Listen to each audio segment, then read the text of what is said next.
Welcome back pong muli sa ating channel, God's Word, Read the Scriptures. Una, nagpapasalamat po ako sa inyong pagsubaybay sa channel ito.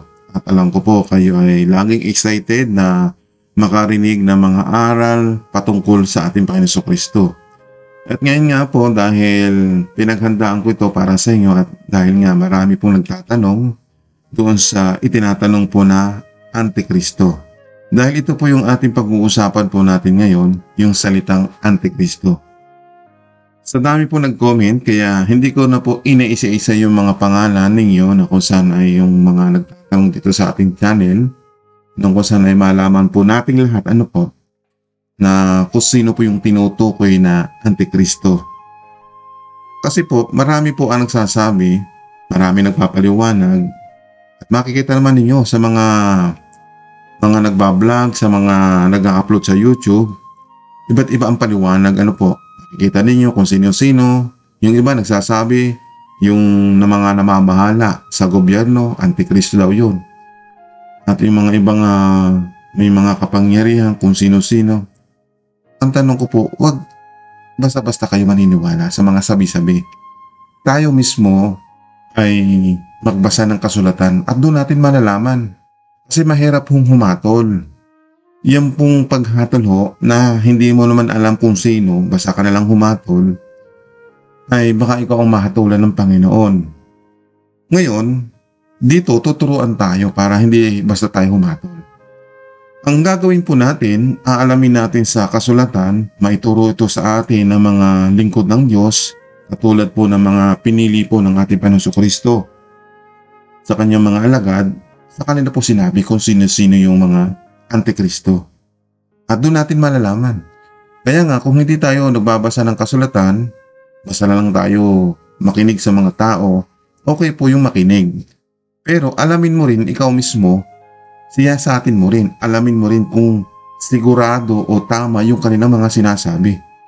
Kaya narito yung channel na kung saan ay aalamin natin sa kasulatan, doon natin madidetermine. Kung sino-sino yung mga Antikristo. Sino ba ang tinutukoy dito? Hayop ba? Tao ba? O dito natin alamin. So ngayon, umpisahan na po natin. Kung talagang kayo ay excited na makinig sa channel na ito, una po sa lahat ay dahil nga maraming nasasaktan kapag nagpapaliwanag tayo ng ganitong mga pamamaraan ng Diyos, yung mga kasulatan, yung mga aral at turo ng ating Panginoon Kristo. Marami po talaga nasasaktan kasi nasasagasaan yung kanilang pananampalataya. Kasi nga mali yung kanilang pamamaraan. Kasi bakit nga sila masasaktan kung talagang aral at turo ni Kristo ang kanilang sinusunod? Kung talagang aral at turo ni Kristo ang kanilang sinusunod, hindi sila masasaktan. Matutuwa nga sila. Di pa po ba? Kaya salamat doon sa mga sumusuporta sa channel ito. I am blessed doon sa mga taong nagbibigay ng komento na kung saan ay sinusuportan nitong channel nito at nauunawaan po ninyo. Kaya salamat sa Diyos po ang kapurihan at alam po natin lahat tayong kumikilala sa Panginoon ay sinusunod natin yung kanyang pamamaraan nang sa ganon ay hindi tayo lumampas sa palatuntunan ng Diyos at tayo ay sasabay sa programa ng Diyos. Hindi tayo dapat pangunahan natin yung sinasabi ng Panginoon kundi bumabase tayo sa mga aral at turo ng ating Panginoon Kristo. Kaya halika, umpisahan na po natin sa pag-aaral po ng salita ng Diyos at ngayon po ang ating aksa ay patungkol po sa Antikristo. Ngayon, bago po ako bumasa ng talata po tayo magbasa ng kasulatan, nais ko po munang ibigay itong word na ito na Antikristo. Yung salitang anti, kaya meron dash o separate, yung salitang anti, ito po yung kumokontra. Sa ibang salita ay kalaban. Pag pinagdugtong mo, kalaban ni Kristo. Yun, di ba? Mga hindi naniniwala kay Kristo. Salungat kay Kristo. Yun, para madali nyo maunawaan yung salitang Antikristo. Bagamat sila'y nangangaral din ng salita ng Diyos, di ba? Nagtuturo sila ng mga aral ni Kristo, maging si Kristo ang kanilang pinapangaral. Pero, yung kinikilala nilang Kristo, ang hindi nila lubos na kilala. So, doon natin matidetermine na hindi nila talaga sinusunod yung paraan ni Kristo. Kaya sila ay kalaban ni Kristo. Nakuha po ninyo ibig sabihin? So ngayon, umpisahan natin magbasa. Doon tayo kukuha ng magandang pangunawa sa ating babasahin. Sa talata na ating mababasa, dito po sa aklat po ng Juan. Ikalawang Juan, Kabanata 1, talata 7. Basahin natin at unawain natin itong talata na ating mababasa. Basahin po natin. Maraming mandaraya na lumitaw sa sanlibutan. Yung mga hindi kumikilala na si Hesukristo ay naparito sa laman. Ito ang mandaraya at ang Antikristo. Nakuha po ninyo. O kung hindi nyo nakuha, dahan-dahanin ko po, no? Ganito. Pag sinabing maraming mandaraya, ano kada nasa isip nyo? Hindi kakaunti. Pag sinabing marami, baka ibig sabihin, kung mayroong 10, yung kalahati, di ba? O higit sa kalahati, kaya nga marami. Ibig sabihin, kung maraming mandaraya, baka mahawa pa yung kakaunti. Nakuha po ninyo, ibig sabihin, kung ikaw ay nasa panig doon sa kakaunti, ibig sabihin, pwede ka madaya nung maraming mandaraya. Nakuha po ninyo? Kasi yung mandaraya, nasaan ba? Nasang lugar? Malinaw na dyan, nasa sanlibutan. Ibig sabihin ng sanlibutan, nasa buong mundo. Pwedeng nasa paligid mo, nasa katabi mo, nasa kaharap mo, nasa likod mo. Tumingala ka. Ibig sabihin, nasa paligid mo lang yung mandaraya.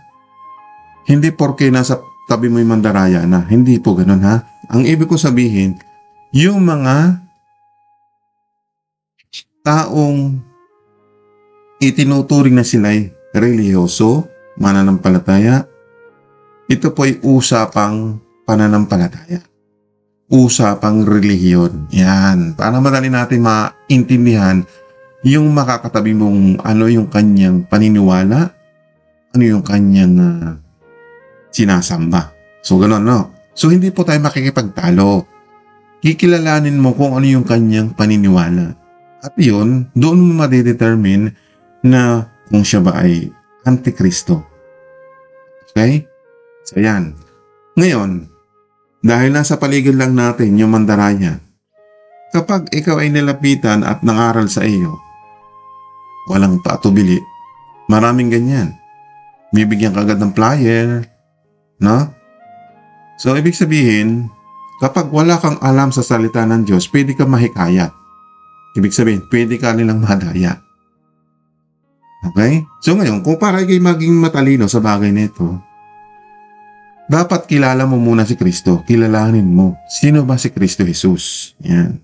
Kaya kung hindi mo pa kilala si Jesu Kristo, paano yan? So pag-aralan natin yung pagkatao ni Kristo sa isang parte ngayon kasi hahaba yung ating pagpapaliwanag. Ngayon, isi-set aside muna natin yung para makilala si Kristo. Ngayon, aalamin muna natin, kaya nga sumabaybay po kayo dito sa ating programa, kung talagang gusto nyo makilala ang ating Panginoon sa Kristo, mapapahapyawan natin maya-maya naman si Kristo. Kaya yung kabuuan po na pagkakilala, isi-set aside natin sa siya ng buong topic para focus tayo sa kanya. Ngayon, dito natin lang makikita yung paghahanap po at makilala natin yung Antikristo. Dito, para makilala natin yung mga taong hindi kumikilala sa Panginoon Jesucristo. Kaya ikaw, kung hindi ka pa kumikilala, hindi mo kilala ang Panginoon Jesucristo, ibig sabihin, ikaw ay Antikristo? Hindi. Hindi ganon. Kundi, pwede kang madaya. Yun po ibig sabihin. Kaya kung hindi ka pa nakakilala sa Panginoon Jesucristo, ang posibilidad doon ay madaya ka. Nakapunin niyo? Kaya, pag nadaya ka, maniniwala ka doon sa mga nangangaral na sinamahan mo. Na kung sana hindi rin nila kilala ang Panginoon Jesucristo. Nakuha po ninyo? Ibig sabihin, magiging kaisa ka rin nila, magiging Antikristo ka na rin. Yun po ibig sabihin. Kaya yung mga hindi pa nakakilala sa Panginoon Jesucristo, huwag basta-basta kayong sama. Kaya, di ba nagkaroon tayo ng ibang topic na huwag basta kayo aanib sa bawat relihiyon. Di ba? Kasi nga, maturuan kayo ng ibang mga katuruan o doktrina o basta na lang yung sinampalatayanan. Kasi meron silang mga tinatawag na matatamis na salita na kung saan ay madaya kayo doon. Ipapaniwala sa inyo yung isang bagay na hindi naman totoo. Parang ganito, yung alam mo namang maasim, hindi mo naman makain, sisibihin nila matamis. Nakuha po ninyo? Oo, matamis to. Pag naman tinikman mo, hindi pala matamis, maasim. Di ba? Ibig sabihin, yung salitang tamis, nakakapanghikayat.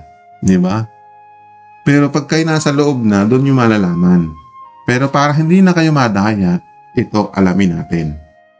Tandaan po ninyo, itong talatang ito na magbibigay sa inyo ng bukas na isip, yung mandaraya o kalaban ni Kristo.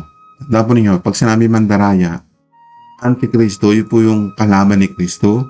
Ito yung hindi naniniwala na si Kristo ay, ano bang kalalagay ni Kristo. Ito, ibibigay ko na po sa inyo, no? Kasi kanina, yung mga hindi nakakilala kay Kristo, si Kristo po, yung salitang Kristo, ito po ay sa ibang salin ay Misayas. Sa Tagalog po ay tagapagligtas. Yan. Ngayon, kaya nga nilakip yung Jesus Kristo o Heso Kristo. Si Jesus Misaya o si Jesus ay tagapagligtas. Nakuha po ninyo, kaya yan ay Heso Kristo. Naparito si Heso Kristo para magligtas. Nakuha po ninyo? Yan. So yun naman mandaraya, sa halip na ikay maligtas, ililigaw ka nila. Nakuha na po ninyo. Para makilala ninyo, yung mga taong kinakalaban si Kristo, yung mga taong kahit si Kristo po yung kanilang ipinapangaral, pero hindi husto, hindi kompleto yung pagkakilala kay Kristo. Kaya sila ay mandaraya. Pwede silang mag-anyong tupa. Yung sinasabi nila, parang di ba, tupa maamo. Pero behind noon, meron silang tinatawag na mababaksik na lobo. Diba? Alam mo naman na ang lobo na kung saan ay alam naman natin yung kanyang kabagsikan, kalupit. Diba? Pwede kayong mahawaan ng ganong kalupitan ng isang grupo o ng isang relihiyon. Tandaan po ninyo yan. Ngayon, umpisa na natin. Kasi binigyan ko lang kayo ng introduction kasi talagang mahirap i-explain ito, mahirap ipaliwanag sa isang mangangaral na katulad ko. Kasi marami pong nangangaral ngayon. Pero makakapili naman kayo ng mangangaral kung ang ipinapangaral nila ay nanggagaling sa mga aral at turo ni Kristo. Kaya tandaan po ninyo, kung ang aking ipinapangaral ay galing nga kay Kristo Jesus, yun, sundin ninyo. Panghawakan ninyo. Pero kung hindi naman gagaling kay Jesucristo yung mga aral ko, huwag niyong tanggapin. Maging ako, huwag niyong tanggapin kung hindi na magiging aral ni Kristo. Papo ninyo? Kaya yung mga aral na itinuturo ko, nagiging maingat po ako. Nang sa ganun, hindi ako mapahamak at yung mga nakikinig sa aking ipinapangaral ay hindi rin mapahamak. Nakuha po ninyo? So ngayon, para hindi ko kayo mailigaw, hindi ko kayo maipahamak, babase lahat tayo. Ako, ikaw, sa mga aral at turo ni Kristo. Titingnan natin. Ano ho? Ngayon, muli natin basahin ito para maging malinaw sa inyo. Ulitin natin, intindihin natin, at unawain natin itong ating binabasa. Muli nating basahin. Maraming mandaraya na lumitaw sa sanlibutan. Ibig sabihin, lumaganap na po, no?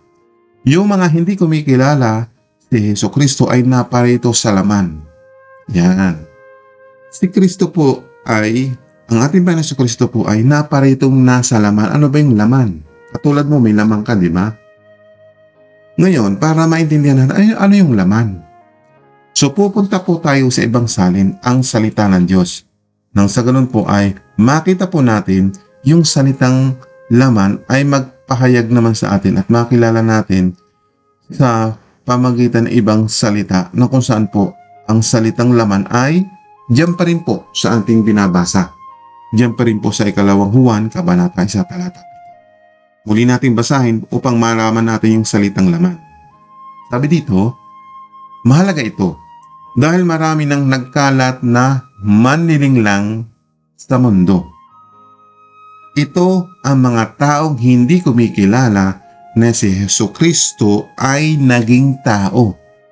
Sila ay mga manlililang at antikristo. Nakuha po ninyo ibig sabihin yung salitang laman, na paretong nasa laman. Ibig sabihin pala po doon ay naging tao. Nakuha po ninyo ibig sabihin? Yung mga taong hindi kumikilala kay Kristo, si Kristo po ay naging tao. Ang tanong, ano ba ang dating kalalagayan ng ating Panginoon Jesucristo? Ito po ha, bigyan ko lang po kayo ng linaw. Si Kristo po, ang dating niyang kalalagayan, siya po'y anak ng Diyos. Ibig sabihin po, meron po siyang katangian bilang Diyos. Yung salitang Diyos, yung po ay tinatawag na mayroon pong kapangyarihan o manlalalang. Parang yung Diyos Ama, di ba manlalalang din po yun? Kung ang anak tinatawag na Diyos Anak, ay di manlalalang din po yun. So itong mag-amang ito, manlalalang. So ang kalalagayan po ng ating Panginoon Jesucristo ay dapat nating kilalanin bilang Diyos din. Bakit din? Kung ang Diyos Ama ay manlalalang, abay manlalalang din po ang ating Panginoon Jesucristo. Malinaw po? At yan po yung mapag-aaralan natin ng buo, yung kalalagayan ni Kristo. Bibigyan ko po yan ng topic, kaya huwag kayong mag-alala. Basta panghawakan ninyo yung sinasabi ko na si Kristo ay Diyos. Nakuha po ninyo? Na nagkaroon po na tinatawag ng programa ang Diyos para iligtas ang tao. Ang tanong, paano ga ililigtas ang tao? Parang ganito po yan. Kung ang langgam at ikaw ay tao, hindi kayo magkakaintindihan. Anong gagawin mo para maintindihan nung langgam? Di ba't magsasalanggam ka rin? Nakuha po ninyo? Para magkaintindihan kayo. So, ganun din po si Kristo. Kung ang Diyos po lumikha ng tao, di ba, nagsimula kay Eva at Adan, nilikha nila ang tao. Bagamat si Kristo ay Diyos, sapagkat ang Ama ay Diyos, si Kristo ay, dahil makapangyarihan ng Ama, binigyan po siya ng katawang tao. Nakuha po ninyo? So, babasahin natin para malaman mo muna na kung saan po ay pinaghanda ng Ama si Jesucristo para magkaroon po ng katawang tao. Di ba, sabi ko nga sa inyo, kung ang Ama ay manlilikha, kaya niyang gawin yun. Walang imposible sa Ama dahil siya ay Diyos na makapangyarihan sa lahat. So, babasahin po natin sa aklat po ng Hebreo chapter 10 verse 5. Tingnan ninyo. Para malaman ninyo na si Kristo po, ang kalalagayan po niyan ay Diyos. Ano ha? So, para siya ay magkaroon ng katawang tao, ito ang sabi po ng Ama. Basahin natin sa aklat ng Hebreo sa sulat po ni Apostol Pablo. Chapter 10 verse 5. Kaya nga, nang dumating si Jesus dito sa mundo, sinabi niya sa kanyang Ama, hindi mo nagustuhan ang mga handog at kaloob ng mga tao. Kaya binigyan mo ako ng katawan na ihahandog ko. Nakuha po ninyo? Ang Ama ay nag-prepare ng body o ng katawang tao para si Kristo ay lumugar doon sa kanyang katawang tao. So, saan po nang galing? Nilikha po yun ng Ama. Nang sa ganun, para pagpunta niya sa mundong ito, meron siyang lalagyan. Ibig sabihin yung tinatawag ng physical body. Mahirap naman talaga po makipag-usap sa Diyos kasi ang Diyos po hindi nakikita espiritu. Diba? Wala siyang laman, kaya nga po nagkalaman siya. At marami nga dyan ang dadaya. Sasabihin nila na, di ba ang Diyos ay espiritu? Kung si Jesus ay Diyos, di ba walang butot, walang laman? Yun po ipalulusot nila. Pero hindi ganun ang dapat nating paniwalaan. Paniwalaan natin sa Diyos po, sa Diyos Ama, no? Pag ginawa yung isang bagay, mas paniwalaan mo yung sinasabi ng Ama. Dahil ang Ama ang mas makapangyarihan sa lahat. Wala tayong magagawa kundi sumunod at magpasakop sa kanyang sinasabi. Tama po ba? So ngayon, alam na ninyo kung bakit si Jesus ay nagkatawang tao? Pinaghanda ng Ama ng katawan para pagpunta niya dito sa mundo, magkaroon siya ng katawang tao. Nakuha po ninyo? At doon sa kanyang tinatahanan na katawan, naroon yung kanyang espiritu doon sa loob ng katawan. Nakuha po ninyo? Yung pagiging being of Jesus Christ, yung pagiging Diyos niya, naroon sa katawan. Hindi naman nawawala eh. Kaya huwag kayo maniniwala na 100% man. 100% God. Totoo po, 100% God po si Jesus Christ. Pero yung katawan laang po, halos ano lang po yun eh. Ilang percent lang po yung kung tutusin. Kasi nga yun ay nasisira, mamamatay. Kaya nga, nabuhay yung kanyang katawan sa loob po ng 33 years. Nakuha po ninyo? Nag-umpisa siya ng magministeryo ng 30 taong gulang. At sa 3 taon naman ng kanyang pagmiministeryo, 3 taon po siyang nangaral sa buong buhay niya. No?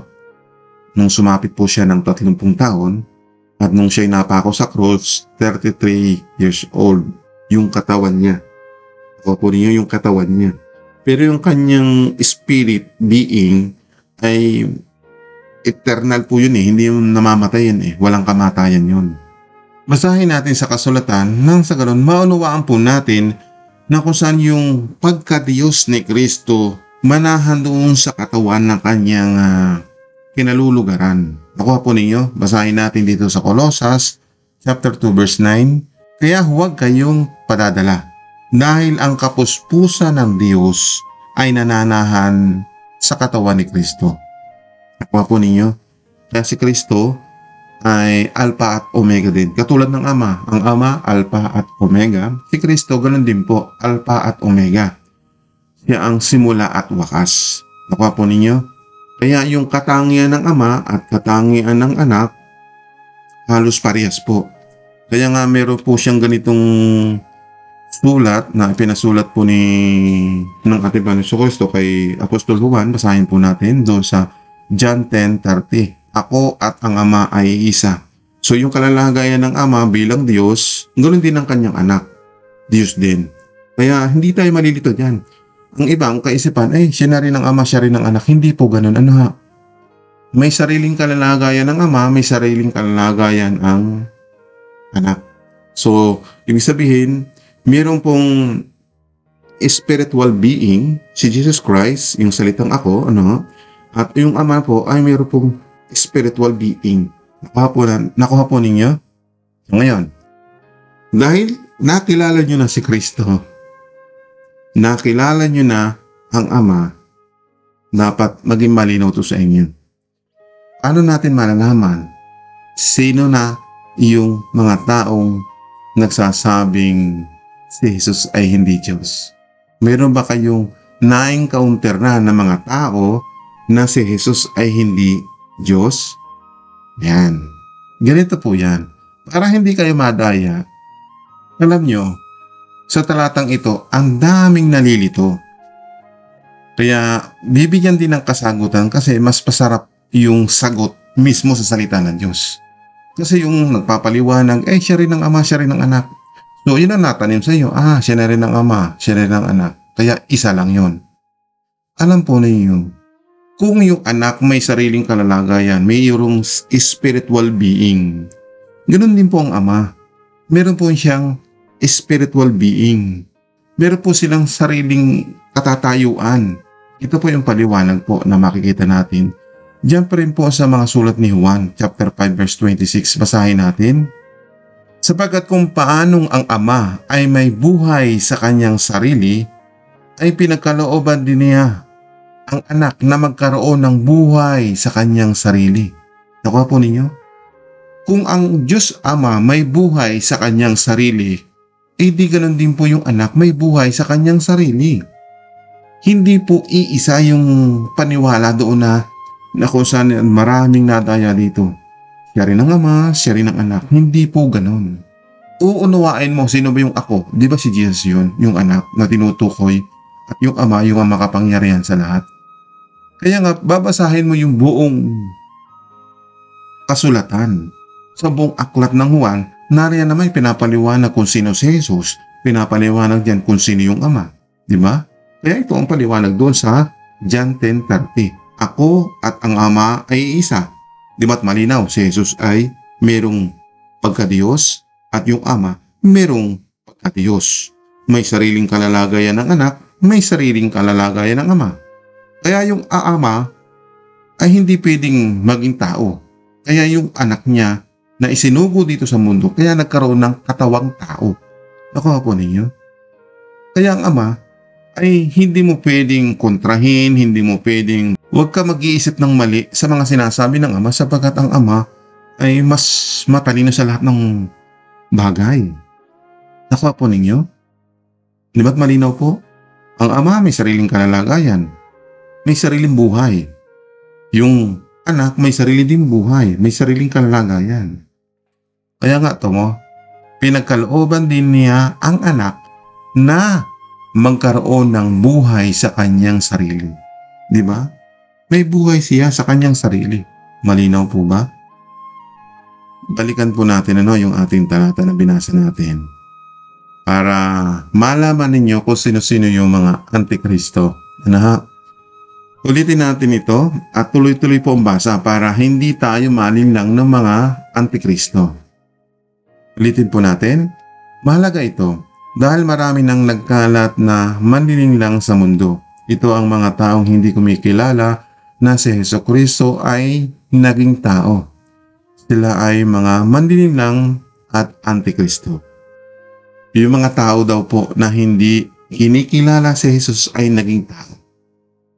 Nakapuna kasi nga malilito kayo. Bakit ang Diyos ba pwede maging tao? Sa Ama po, ginawa yun ng Ama.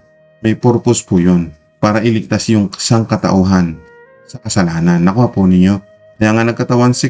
Kaya po nagkaroon ng katawan si Kristo para ihandog naman po sa kasalanan. Yun po ang purpose. Di ba't nabasa po natin doon sa Hebrew chapter 10 verse 5? Di ba? Pinaghanda ng Ama ng katawan si Jesus para ihandog sa kasalanan ng tao. Nakuha po ninyo. Kaya yung mga taong ito na hindi kumikilala na si Jesus ay nagkatawang tao o naging tao, ay yun po ang mga antikristo. Ngayon, para hindi kayo madaya, sunod po natin sa verse 8. Sabi dito, mag-ingat kayo nang hindi mawala ang inyong pinaghirapan. Sa halip ay matanggap ninyo ang buong gantimpala. Tandaan po ninyo, kapag naniwala ka sa mali, hindi mo matatanggap ang gantimpala. Ano ba yung gantimpala? Buhay na walang hanggan, kaligtasan. Nakuha po ninyo? Kaya pinag-iingat tayo. Kaya kung kinikilala mo si Kristo bilang Diyos, bilang Panginoon at tagapagligtas, ililigtas ka. Pero kung hindi mo paniniwalaan na si Jesucristo ay Diyos, ikaw ay tatawaging antikristo. Nakuha mo? Tuloy natin sa verse 9. Ang sinumang hindi sumusunod sa aral ni Kristo o nagtuturo pa ng labis dito ay hindi pinanahanan ng Diyos. Ngunit ang sinumang sumusunod sa aral ni Kristo ay pinanahanan ng Ama at ng Anak. Nakuha po ninyo? Kaya mag-ama itong paniniwalaan natin. Yung Ama Diyos, paniniwalaan mo yung sinasabi ng Ama. Yung itinuturo ni Kristo, paniniwalaan mo. Kaya kung yung Ama ay Diyos, paniniwalaan mo yung Anak ay mayroon ding katangian bilang Diyos. Kasi sinusunod natin yung aral. Kaya yung mga nangangaral at nagtuturo na si Jesus ay hindi Diyos, yun po ang mga antikristo, kalaban ni Kristo, sumasalungat sa mga aral at turo ni Kristo. Kaya tinatawag silang antikristo. Nakukuha po ba ninyo ang mga itinuturo ko sa inyo? Okay. Bilang isang nangunguna sa inyo po sa pangangaral ng salita ng Diyos, ay huwag niyo po kung ituring na mas nakakataas sa inyo. Lahat po tayo patay-pantay sa harapan ni Kristo. Si Kristo po yung ating head of the church. Siya po ang namumuno, sa kanya manggagaling ang aral at turo, nang sa ganon, walang magmalaki ang sino man sa atin. Apa po ninyo? Okay, tuloy po tayo para hindi tayo madaya. Verse 10, kung may dumating man sa inyo na iba ang ipinapangaral tungkol kay Kristo, huwag niyo siyang tanggapin sa inyong tahanan, ni huwag ninyo siyang batiin ng may pagpapala. Ito ha, malinaw yung paliwanag po ni Apostol Juan. Anong sabi po dito, no? Kung may dumating man sa inyo na iba ang ipinapangaral tungkol kay Kristo. Di ba may nangangaral si Kristo ay hindi daw Diyos? Tao lamang. O may nakikita na po kayong ganyang mga nagtuturo nangangaral. Iyon po ang mga antikristo. Nakuha po ninyo? Kasi iba yung aral na inaaral nila, bagamat si Kristo rin po yung kanilang ipinapangaral, ikinakapit pa nila yung sa pangalang Kristo, di ba? Sa kanilang grupo, ay mali naman yung inaaral nila. Tinatanggal nila yung pagiging Diyos ni Kristo. Ang pinapangaral na lang nila ay yung pagiging tao ni Kristo. Katulad nga po nito, no? Banggitin ko lang po itong talatang ito. Kasi marami ditong nadadaya sa talatang ito eh. Basahin natin sa unang Timoteo, Kabanata 2, talata 5. Sapagkat isa lang ang Diyos at isa lang ang tagapamagitan sa Diyos at sa mga tao. Ito'y walang iba kundi ang taong si Kristo Jesus. O di ba? Yung salitang taong doon na lang nila pinopokus. Ini-insist na maigi na si Kristo ay tao lang. Hindi nila napansin yung ginawan lang talaga ng Ama ng katawan si Kristo para magkaroon ng katawang tao. Natulad nga po, sinasabi ko kanina, paano nga ito makakalapit kung siya ay Diyos? Siya ay nasa Espiritu. Hindi mo talaga makikita paano mangungusap siya ng harapan sa mga apostol at doon sa mga taong pinapahayagan para maligtas. Nakuha po ninyo? Kaya nga yung mga taong hindi bukas ang isip at tuturuan ka na, si Kristo tao lang, ay siyempre paniniwalaan mo. Kung hindi mo nabasa yung ibang mga talata, katulad nitong binabasa natin, basahin natin, balikan natin yung Hebreo 10:5. Kaya nga, nang dumating si Jesus dito sa mundo, nasan ba siya dati? Ano ba yung dati niyang kinalulugaran? Nagmula ba siya sa mundo? Pag sinabi dito, nang dumating dito sa mundo, ibig sabihin, mayroong siyang pinagmulan. Ano ba yung dating pinagmulan niya? Saan siya ba kasama? Alam naman natin na si Kristo po ay kung anak ng Diyos, saan ba ang yung Diyos Ama? Saan ba nakatira? Di ba doon sa paraiso?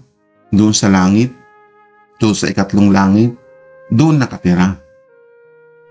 Ibig sabihin, yung pagiging Diyos ni Kristo, yun ang kanyang pinagmulan. Kaya nga, maraming ililigaw kung ang mga nangangaral ay ini-emphasize na talagang si Kristo ay tao lang siya. Siyempre ikaw nga lang, hindi ka nagbasa, hindi ka nagsiyasat, hindi mo inalam. Salamat sa programang ito. Ipinapahayag ko po sa inyo yung katotohanan na si Kristo po ay bilang anak ng Diyos. Siya po ay may katangiang bilang Diyos. May kapangyarihan din po siyang bumuhay. Siyempre po ay lumikha ng mga bagay-bagay. Ngayon, para patutuhanan natin, sino ang paniniwalaan mo? Yung mga nagtuturo o yung Ama mismo ang magsasabi na si Kristo ay Diyos?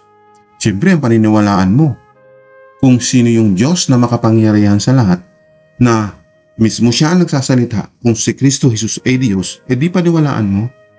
Ito yung salita ng Diyos na magbibigay sa iyo ng pangunawa, na mismo yung Ama ang nagsasalita, na mismo yung kanyang anak na si Jesucristo ay Diyos. Basahin natin sa aklat po ng Hebreo, Kabanata 1, talata 8, para mabuksan yung kaisipan doon sa mga lalo-lalo na yung mga taong umanib sa mga ganitong pananampalataya na ang pinapaniwalaan nila na si Kristo ay tao lang, hindi Diyos. O tingnan natin sinasabi ng Ama na si Kristo ay bilang Diyos din ang kanyang kalalagayan. Dito sa Hebreo chapter 1 verse 8, basahin natin. Ngunit ito naman ang sinabi ng Diyos. yung Diyos Ama po nagsasalita, no? Tungkol sa kanyang anak. Di ba't malinaw? Uulitin ko po para maliwanag sa inyong kaisipan. Yung nagsasalita ay mismo yung Ama. Ang sabi ng Ama, ngunit ito naman ang sinabi ng Diyos Ama tungkol sa kanyang anak. Kaya nga ang nagsasalita ay ang Ama. Pinapahiwatig na yung kanyang anak ay, sabi ng Ama, O Diyos. Sinasabihin po yung kanyang anak, O Diyos, ang kaharian mo ay magpakailanman at ang paghari mo'y makatuwiran. Di ba't malinaw po, yung salitang Diyos, mismong binigkas ng Ama na si Kristo po ay Diyos. Nakuha po ninyo. At yung iba naman, no, may makakadaan dito siguro sa ating channel. Sasabihin naman iba dyan dapat letra por letra. Mismong si Jesus ang nagsasabi na siya'y Diyos. Aba, alin ba mas mabuting magsalita? Yung Ama o si Kristo ang hahanapin po magsalita? Kaya siguro kung matututulan mo, kung hahanapin mo pa yun, ay hindi ka nakakaunawa ng salita ng Diyos. Ay mismo na nga ang Ama ang nagsasalita para ipahintindi sa atin na walang kasinungalingan ang sinasabi ng Ama na mismo si Jesus ay Diyos. Malinaw po? Kaya nga yung mga tao na nagsasabi na si Kristo ay hindi Diyos, yung po ang mga Antikristo. Malinaw po? Kasi nga, ang paniniwala nila, yung amalaang ang Diyos, nag-iisang Diyos. Kasi nga po, paano nga magkakaroon ng plano ang Diyos kung ang Ama ay tagapagligtas? Kung sinasabi din natin si Jesucristo ay tagapagligtas, di dalawang tagapagligtas, abay mas mabuti. Mas mabuti po yung ang Ama tagapagligtas, yung anak tagapagligtas. Kasi po may ganitong kasulatan. Alin ba ang mas mabuti? Yung isa ang nagliligtas o dalawa? Mabasahin natin para mabigyan ko po kayo. Akala ninyo isa lang ang tagapagligtas? Sabi po ng mga manunulat dito po sa mga ngaral, Kabanata 4 talata siyam, basahin natin. Ano? Mas mabuti ang may kasama kaysa mag-isa. Mas marami silang magagawa. Di ba? Tama naman po yun. O sa ibang salin para maintindihan natin. Dalawa ay maigi kaysa isa sapagkat sila'y may mabuting kagantihan sa kanilang gawa. Di ba mas malinaw po? Dalawa ay maigi kaysa isa. Kaya yung iisa lang ang kanilang paniniwalaang Diyos, sinasabi nila na isa lang ang Diyos. Pero dito, mismo ang Ama naman ang nagsasabi na, anong sabi po ng Ama? O Diyos. Di ba? Ulitin natin. Ngunit ito naman ang sinabi ng Diyos tungkol sa kanyang anak. O Diyos, ang kaharian mo ay magpakailanman, ang paghahari mo'y makatuwiran.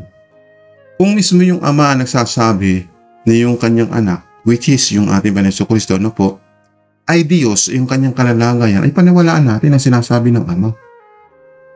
Kaya yung mga nangangaral na itong ini-insist, itong unang Timoteo, chapter 2, verse 5, na kung saan ay taong, diba? Si Kristo.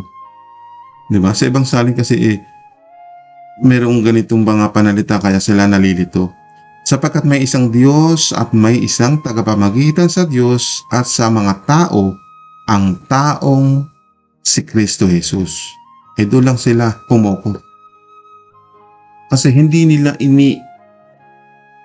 inuunawa yung mga salita ng Panginoong Diyos. Ano ba ang gusto niyong paniwalaan? Yung sinasabi ng mga ibang mga ministro, ibang mga ngaral, kaysa doon sa talagang tunay na mga ngaral? At pansinin din natin itong mga talatang ito doon sa mga nangangaral na kung saan pinagdidiinan talaga na si Kristo ay tao lamang. Basahin natin dito sa mga sulat ni Apostol Juan, Kabanata 8 talata 40. Datapwat, ngayoy, pinagsisikapan ninyo akong patayin, na taong sa inyo'y nagsaysay ng katotohanan, na aking narinig sa Diyos, ito'y hindi ginawa ni Abraham. Alam niyo po, no?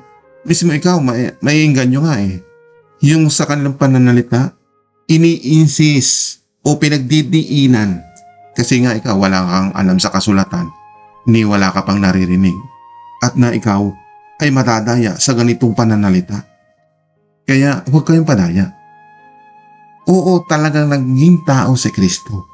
Sa kalooban po yun ng Ama. At yung pagiging tao ni Kristo, yun po ay pasamantala lamang. Di ba nabanggit ko po sa inyo? 33 taon lang siyang nanirahan dito sa daigdig upang ipakita yung pagiging tao ni Kristo na kung saan ay hindi siya nagkasala. Sumunod siya sa palatuntunan ng Ama hanggang siya ay nakaabot doon sa krus. Hanggang siya ay ipapatay ng mga taong makasalanan na hindi naniniwala sa sinasabi ni Kristo. Kaya kung ikaw, kaibigan, huwag kang maniniwala sa ganang mga ngaral na kung sana ililigo ka, dadayain ka. Itong mga taong ito ay mga antikristo na hindi nagsasabi ng katotohanan. Mayapat naging tao lang si Kristo ay ganun na agad ang paniniwala nila. Kaya kaibigan, mga kapatid sa pananampalataya, panghawakan nyo ang sinasabi ni Kristo at sinasabi ng Ama. Nasa kanila yung katotohanan na ating maririnig. Nasa kanila yung susi ng katotohanan upang hindi tayo mailigaw ng mga antikristo. Alam po ninyo ang tunay na mangaral si Jesucristo na itinuro ito ng Ama sa Kanya upang maipangaral dito sa mundo. O ngayon, sino po ngayon ang mga antikristo? Malinaw po ang sinasabi dito sa ating pinag-aaralan, yung pong mga antikristo na hindi kumikilala na si Jesus ay naging tao. Yung po ang mga manlilinlang at antikristo. Kasi nahihikayat lang kayo sa ganda ng kanilang mga panlabas na anyo. Yung mga presentasyon nila, magagandang gusali, hindi doon nakikita. Titingnan ninyo parang sa isang kagandahan porket maganda siya, pero yung ugali ang titingnan mo. Yung inside being niya, yung pagkatao, hindi sa panlabas. Nakuha po ninyo? Kasi kapag nakapasok ka na sa isang relihiyon, lalo't ito'y napakahigpit sa kanilang rule and regulation. Hindi sa paraan ng Diyos sa paraan nila, pwede silang pumatay, kaya manganganib ang buhay mo. Kaya sa pag-anib sa isang relihiyon, huwag kayong basta aanib. Tiyakin ninyo na inyong mga kaluluwa ay hindi mapahamak. Matiyak mong ililigtas ka ng Panginoon. Makakasigurado ka kung ikaw mismo ay nagsisiyasat. Katulad nito, nasiyasat natin na kung saan si Kristo pala'y mayroong katangiang pagiging Diyos. Na katulad ng Ama, Diyos. Yung salitang Diyos may kapangyarihang lumikha. Tama po ba? Maging ating Panginoon ay manilikha po yan. Wala po tayong ikabahala doon sapagkat siya po ang lumikha din ng mundo. Kung itutuloy lang po natin yung kapangyarihan ng Ama at kapangyarihan ng Anak, meron po silang co-creator. Muli natin basahan ito para magkaroon tayo ng pangunawa upang hindi tayo madaya. So kikilalanin mo si Kristo bilang Diyos, kikilalanin mo si Jesus bilang tagapagligtas, kilalanin mo si Kristo nagkatawang tao. Diba? Naging tao. So ang dati niyang kalalagayan ay meron siyang spiritual being, God. Okay? So basahin natin. Ngunit ito naman ang sinabi ng Diyos tungkol sa kanyang anak, O Diyos, ang kaharian mo ay magpakailanman. Ang paghahari mo'y makatuwiran. Ituloy po natin sa verse 9. Kinalugdan mo ang gumawa ng matuwid at kinamihan mo ang gumawa ng masama. Kaya pinili ka ng Diyos na iyong Diyos at binigyan ng kagalakang higit sa ibinigay niya sa mga kasama mo. At sinabi pa niya sa kanyang anak, Sa simula, ikaw, Panginoon, ang lumikha ng mundo at ng kalangitan. Nakita po ninyo, mismo yung ating Panginoon Kristo ay manlilikha. Sinabi ng Ama na, ikaw, Panginoon, tinatawag pa rin pong Panginoon. Bagamat yung Ama may katangian din Panginoon, maging yung anak Panginoon din po ang tawag. Nakuha po ninyo? Sabi po ng Ama, ang lumikha ng mundo at ng kalangitan. Nakuha po ninyo? Ano ba ang nakikita natin sa mundong ito, di ba? Napakaganda ng nilikha ng Panginoon Jesus. Di ba? At ng kalangitan. Yung langit, hindi pa natin nakikita, wala pa naman nakakarating dyan. Yan po ang inihanda ng Diyos sa atin. Na kung saan ay makarating tayo doon sa kanyang kaharian, makamtan natin yung buhay na walang hanggan. Kaya, ito lang ang payo ko sa inyo, no? Kilalanin niyo si Jesucristo. Huwag kayo basta maniniwala sa mga nagsasabi. Kasi nga, ginagamit din nga yung salita ng Diyos, di ba? Katulad ng binasa natin kanina, tao lang. Pero, bumasa ka naman sa ibang talata, si Kristo pala'y anak ng Diyos. May kalalagayang bilang Diyos. Ito nga, binasa pa natin, manlilikha pa. Ano mo hindi sasambahin yung Diyos? Ang sinasamba po, yung Diyos na manlilikha. Nakuha po ninyo? Kaya huwag tayong sasamba sa mga nilikha lang niya. Ang sasambahin natin yung manlilikha. Yung Ama manlilikha, sasambahin natin. Yung anak na si Jesucristo ay manlilikha, sasambahin natin. Nakuha po ninyo? Kasi po, may mga taong ganito Pinalitan nila yung kalulatian ng Diyos. Ipinagpalit nila. Basahin natin. Yung mga taong sumasamba sa mga nilikha lang ng Panginoon Jesus. Sabi dito sa Roma chapter 1 verse 25, ipinagpalit nila sa kasinungalingan ang katotohanan tungkol sa Diyos.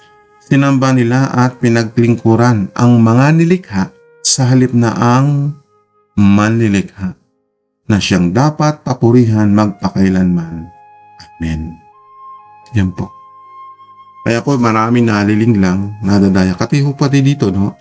Doon sa mga larawan, pinasamba kayo. Tinutukoy ko po yung mga taong sumasamba, no? Hindi ikaw na nakikinig. Salamat po sa inyong pagsubaybay at pakikinig sa channel na ito. At alam ko po na malaki na naman ang inyong natutunan sa channel na ito.